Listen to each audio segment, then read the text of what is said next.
سیدنا عبد الرحمن بن عوف سے روایت ہے کہ نبی کریم صلی اللہ علیہ وسلم نے فرمایا یا ایھا الناس انی لکم فرط، اے لوگو میں تم سے پہلے حوض کوثر پر موجود ہوں گا۔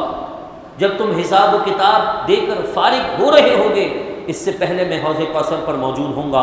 انی اصیکم بعطرتی خیرا، اور میں تمہیں اپنی اولاد کے معاملے میں اچھی وصیت کرتا ہوں، بھلائی کی وصیت کرتا ہوں۔ موعدکم الحوض، جو اس کے بدلے میں حوض کوثر پر تم میرے ہاتھ سے جام کوثر حاصل کر سکو گے۔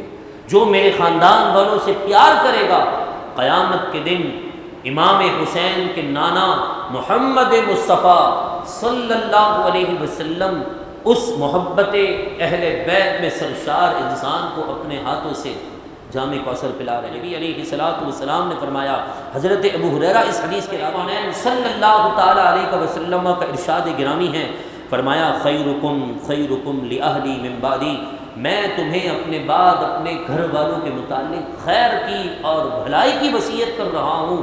ان کے ساتھ بھلائی اور خیر کے ساتھ پیش آنا تو قیامت کے دن میرے حوض کوثر سے آ کر جام پی لینا۔